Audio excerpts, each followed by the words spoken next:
শহীদের রক্তের উপর নির্মিত গণ অভ্যুত্থান এবং বিপ্লবীদের সংগঠন। আন্দোলন পরবর্তীতে পুরো দেশে জেলা উপজেলায় বিপ্লবীদের নিয়ে গঠিত হয় কমিটি, যারই রূপ থেকে ফেব্রুয়ারি মাসে আমাদের কিশোরগঞ্জ জেলার বৈষম্য বিরোধী কমিটি।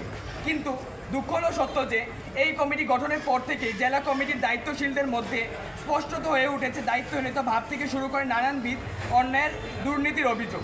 এমনকি জেলা পর্যায়ে দায়িত্বশীলদের মধ্যে সদস্য সচিবের বিরুদ্ধেও রয়েছে আন্দোলন না করার অভিযোগ। এমনকি তার বিরুদ্ধে জুলাই আন্দোলনে কোনো প্রকার সংশ্লিষ্ট না থাকার অভিযোগ আছে।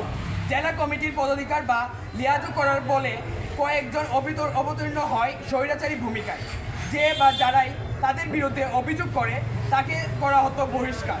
এরই ধারাবাহিকতায় গত মাসের 26 তারিখ জেলা সদস্য সচিবের বিরুদ্ধে বৃক্ষরোপণের জন্য আর্থিক সহযোগিতা চেয়ে বিভিন্ন অফিসে দরখাস্ত করা এবং অন্যান্য অনিয়ম ও অসাংবিধানিক কার্যকলাপ নিয়ে কথা বলতে যাওয়া হলে এর বিরুদ্ধে সদস্য সচিব এবং আহ্বায়ক এর কোনো রেসপন্স আমরা পাইনি। এর আগেও বীজ গুদাম কেলেঙ্কারিতে দুজনের নাম ছিল, বাজার কেলেঙ্কারিতে আহ্বায়কের নাম ছিল, মামলা বাণিজ্যতে তার নাম আসছিল, যা পরবর্তীতে কেন্দ্রীয় কমিটি দ্বারা তদন্ত হওয়ার কথা ছিল। কিন্তু এই তদন্ত এবং অভিযোগকে বাধাপ্রাপ্ত করবার জন্য গত 3 তারিখ ষড়যন্ত্রমূলকভাবে অন্যায় এবং মিথ্যা অভিযোগ দিয়ে মামুন ভাই এবং উল্লাস ভাইকে বহিষ্কার করা হয়, যা স্পষ্টতভাবে বৈষম্য বিরোধী ছাত্র আন্দোলনের নৈতিকতার বিরোধ এবং আহ্বায়ক এবং সদস্য সচিবের একক আধিপত্য এবং স্বৈরাচারী মনোভাবের বহিঃপ্রকাশ। তারই পরিপ্রেক্ষিতে এই অন্যায়, দুর্নীতি এবং স্বেচ্ছাচারিতার বিরুদ্ধে সোচ্চার হয়ে আমরা জেলা কমিটির অন্তত প্রায় 60 জনের মতো গত 72 ঘন্টার মধ্যে পদত্যাগ করেছি। জুলাইয়ে আমরা অন্যের বিরুদ্ধে আন্দোলন করেছি। নাহিদ হাসান ভাইয়েরা আমাদের অন্যের বিরুদ্ধে মাথা নত না করে অটুট হয়ে প্রতিবাদ করার শিক্ষা দিয়েছেন। আজ এই পদত্যাগ বৈষম্য বিরোধী ছাত্র আন্দোলনের বিরুদ্ধে নয়, বরং জেলা কমিটিতে মাথা নাড়া দিয়ে ওঠা নব্য স্বৈরাচার এবং আধিপত্যকারীদের বিরুদ্ধে এক প্রতিবাদ। আমরা নতুন দুর্নীতিমুক্ত বাংলাদেশ বিনির্মাণের স্বপ্ন দেখি। এই নতুন বাংলাদেশ আমরা আর কোনো নব্য দুর্নীতিবাজ, টেন্ডারবাজ, চাঁদাবাজ, স্বৈরাচারকে চাই না। ইনকিলাব জিন্দাবাদ। আপনার নামটা কি? আমার নাম আলী রেহান জোহান, সাবেক যুগ্ম আহ্বায়ক বৈষম্য ছাত্র আন্দোলন কিশোরগঞ্জ জেলা শাখা। করছি কিন্তু এখনো মুখ্য সংগঠক বরাবর যায় নাই বলে আমরা তা প্রকাশ করি। 56 জন এখন অফিসিয়ালিভাবে পদত্যাগ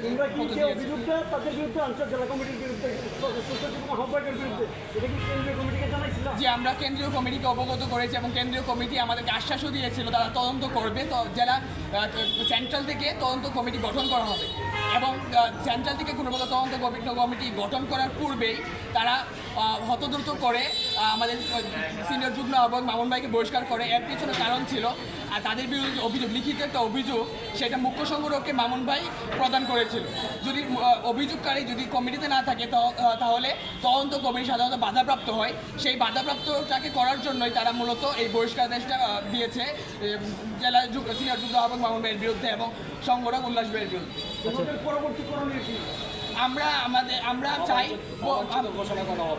আমরা চাই বর্তমানে আমাদের পশ্চিমবঙ্গ জেলা আন্দোলনের মধ্যে যারা দুর্নীতিবাজ আছে, যারা এই ধরনের চাঁদাবাজি, বৃক্ষরোপণ নিয়ে যারা এই ধরনের চাঁদাবাজি বা এই ধরনের কাজ করেছে, তাছাড়া এই যে নীলগঞ্জ বাজার নিয়ে আহ্বায়কের দুর্নীতি, তাছাড়াও বলা যেতে পারে সদস্য সচিবের বিরুদ্ধে আন্দোলন না করে অবিপ্লবী একটা ভূমিকায় সে অবতীর্ণ হয়েছে, কমিটিতে আছে। সদস্য সচিব যদি, আমি এখানে স্পষ্টত বলতে চাই, সদস্য সচিব যদি প্রমাণ দেখাতে পারে সে জুলাই আন্দোলনে ছিল, তাহলে আমরা যারা আছি তারা একযুগে কখনো কোনো প্রকার সংগঠন রাজনীতি আমরা করবো না। সদস্য সচিবকে প্রমাণ দিতে হবে সে জুলাই আন্দোলন ছিল, জুলাই আন্দোলনে তার ভূমিকা ছিল। আমরা এখানে স্পষ্টত করে বলতে চাই জুলাই আন্দোলনের সদস্য সচিব ফয়সাল প্রিন্সের কোনো প্রকার ভূমিকা ছিল না।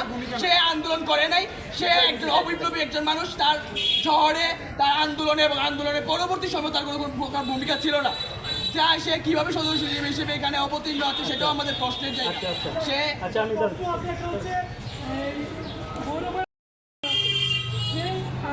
মোটরসাইকেল নিয়ে সদস্য সচিব এবং সিনিয়র যুগ্ম আহ্বায়কের মধ্যে বিরোধ ছিল, এই বিষয়টি ক্লিয়ার করেছিল। ধন্যবাদ। প্রথমত যে মোটরসাইকেলের বিষয়টা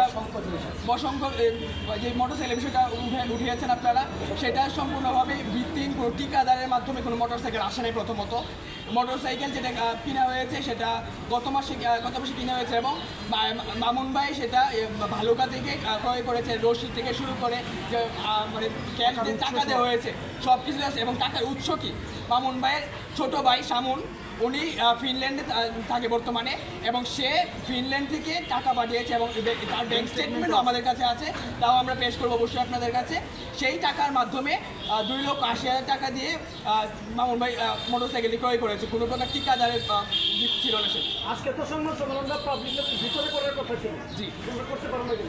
আমাদের কালকেও আমরা বুকিং দিয়েছি, আমরা নগদ অর্থ তাদেরকে দেওয়া হয়েছে, কিন্তু তারা আমাদেরকে জানায় এটা ক্যান্সেল করে দেওয়া হয়েছে, কোনো প্রকার কারণ তারা দর্শায় নাই। তারা বলে মানে এখানে করা যাবে না, তারা এক কথায় আমাদের উপরে একটা চাপে দেয় যে আমরা করতে পারবো না। সেটাও অবশ্যই একটা স্বেচ্ছাচারিতার অংশ, অবশ্যই এখানে উপর মহলে বা জেলা কমিটির কারো এখানে অবশ্যই স্বেচ্ছাচারিতা ছিল বা এখানে জোরপূর্বকভাবে আমাদেরকে হস্তক্ষেপ ছিল, আমাদেরকে জোরপূর্বকভাবে আমাদেরকে বাধা প্রদান করা হয়েছে, যাতে করে আমরা আমাদের এই কথাগুলো আমরা আমাদের আলোচনা আপনাদের সাথে প্রকাশ করতে না পারি। আমাদের কার্যক্রম বিঘ্নিত করার জন্য তারা এই কাজ করেছে। একটা প্রশ্ন করি, এই যে জানলাম এই যে আপনার নামটা সুন্দরভাবে বলেন আমরা বুঝতে পারি, যুগ্ম আহ্বায়ক কিশোরগঞ্জ জেলা শাখা। আর ওই যে সবাই আহ্বায়ক আমাদের আহ্বায়ক ছিল জনাব বিক্রম হোসেন এবং সদর সচিব প্রিন্স ফয়সাল।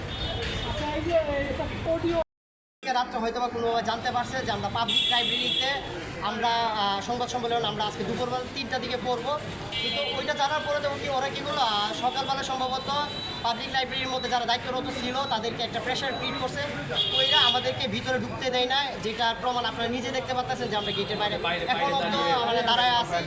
আর হচ্ছে যেহেতু জিনিসটা আমরা ভাড়া নিছিলাম, তো এই বিষয় নিয়ে কিন্তু আমাদেরও আসলে কোনো সেই নাইগা।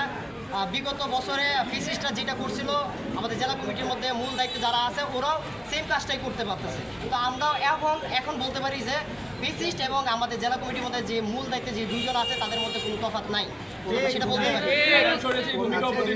এই যে আপনারা যে এখানে অভিযোগগুলো ঢালাও দিচ্ছেন সুনির্দিষ্ট করে কি আপনারা আপনাদের সেন্টারে অভিযোগগুলো দিচ্ছেন? হ্যাঁ, এইগুলো আমরা সেন্ট্রালে জানাইছি, যখন সেন্ট্রাল বুঝলো যে আমাদের মধ্যে একটা দ্বন্দ্ব সৃষ্টি হয়েছে, তখন প্রায় 2-2.5 ঘন্টার মতো একটা মিটিং হয়েছে, একদম যা আছে সব কিছু প্রথম থেকে শুরু করে এই পর্যন্ত যা হয়েছে তা আমরা সব কিছু ভাঙায় বলছি।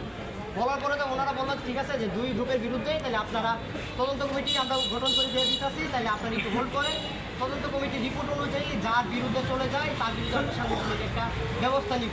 তার একদিন পরে যে হঠাৎ করে শুনি যে ফেসবুকের মধ্যে একটা স্ট্যাটাস আসছে যে আমাকে এবং সংগঠনকে বহিষ্কার করা হবে, যেন আমরা এই সময়ের মধ্যে কোনোভাবে কোনো তথ্য তাদের পাস না করতে পারি। কিন্তু সৌভাগ্যের বিষয় হচ্ছে একটাই যে আমাদের কাছে অলরেডি কিন্তু সেই তথ্যগুলো কিন্তু চলে আসছে, তো এটা আমরা খুব শীঘ্রই আপনাদের কাছে আরেকজনের বহিষ্কারের দেশে আমরা প্রত্যাহারও দেখলাম, এটার বিষয়টা কি? এই জিনিসটা যাকে বহিষ্কার করছে এই জিনিসটা নতুন কিছু না।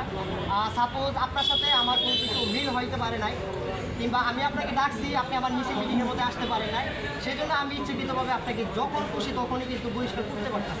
এরকম মানে পাওয়ার কিন্তু তারা নিয়ে এবং এরকম একটা নলেজ নিয়ে তারা বসে আছে, কিন্তু তারা ভুলে গেছে যে এই বৈষম্য বিরোধী প্যানের রক্ত দিয়ে কিন্তু ফুটে আসছে। আমরা যারা আছি 2018 সালে আমরা আন্দোলন করছি, নিরাপদ সড়ক আন্দোলন, এবং 24-এ কিন্তু আমরা আমাদের তরফ থেকে যতটুকু পারি সর্বোচ্চটা কিন্তু চেষ্টা করছি যে ছাত্রদের পাশে থাকার জন্য, এবং মাঠে সকাল থেকে একদম দুপুর পর্যন্ত কিংবা বিকাল পর্যন্ত যতটুকু ভূমিকা রাখার তার সাথে সর্বোচ্চ চেষ্টা করছি।